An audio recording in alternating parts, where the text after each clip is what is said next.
दोस्तों welcome back to my YouTube channel. तो आज की इस वीडियो में हम स्टडी करने वाले हैं normal cell and cancerous cell के बारे में। ठीक है, तो जो कैंसर होता है, कैंसर की स्टडी करना क्या कहलाता है, हमारा ऑन्कोलॉजी कहलाता है। तो चलिए हम देख लेते हैं ऑन्कोलॉजी क्या है। तो देखिए ऑन्कोलॉजी, ठीक है, तो देखिए क्या होता है कि oncology branch of medicine that deals with the study, detection, treatment and management of cancer. क्या होता है कि कैंसर का जो ट्रीटमेंट करना, डिटेक्शन करना, उसका मैनेजमेंट करना ही क्या कहलाता है, ऑन्कोलॉजी। सेकंड भाषा में हम बात करें तो oncology is the branch of science that deals with the study of the cancer. मतलब कि जो कैंसर होता है, कैंसर की स्टडी करना, कैंसर सेल्स होती हैं उसकी स्टडी करना ही क्या कहलाता है, ऑन्कोलॉजी कहलाता है। तो चलिए अब हम देखते हैं कैंसर सेल और नॉर्मल सेल्स में क्या डिफरेंस होते हैं। तो अगर हम शेप की बात करें तो हमारे नॉर्मल सेल में जो शेप होती है वो रेगुलर होती है, ठीक है, रेगुलर शेप होती है। लेकिन कैंसर सेल में जो शेप है वो इरेगुलर होती है, ठीक है, उनका कोई शेप निश्चित नहीं होता है, ठीक है। एंड न्यूक्लियस की बात करें तो प्रोपोर्टियोनेट होता है न्यूक्लियस नॉर्मल सेल में।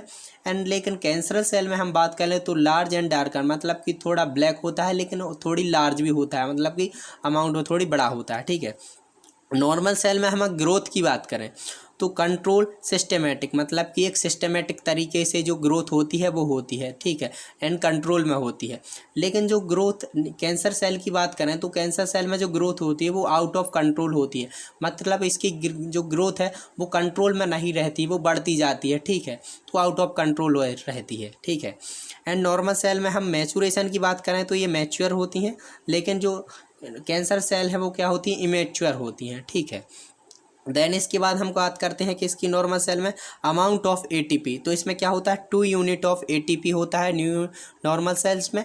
एंड कैंसर सेल की बात करें तो amount of ATP 36 unit of ATP present होता है, ठीक है। अब इसमें हम बात करते हैं किसकी, सेल एनवायरनमेंट की। तो सेल एनवायरनमेंट बोले तो नॉर्मल सेल में क्या होता है, एक्लाइन होता है।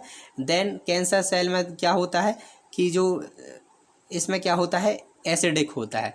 जो कैंसर सेल होती है इसमें एनवायरनमेंट क्या होता है, एसिडिक होता है। देन इसके बाद हम बात करते हैं नॉर्मल सेल में ऑक्सीजन की। तो ऑक्सीजन की रिक्वायरमेंट होती है, मतलब इन्हें नीडेड होती है, ज़रूरत होती है ऑक्सीजन की, किसको, नॉर्मल सेल को। लेकिन वही अगर हम कैंसर सेल की बात करें तो जो ऑक्सीजन है नॉट रिक्वायरमेंट, मतलब कि बोला जाए कि कैंसर सेल को ऑक्सीजन की कोई रिक्वायरमेंट नहीं रहती, मतलब कोई ज़रूरत नहीं रहती, ठीक है।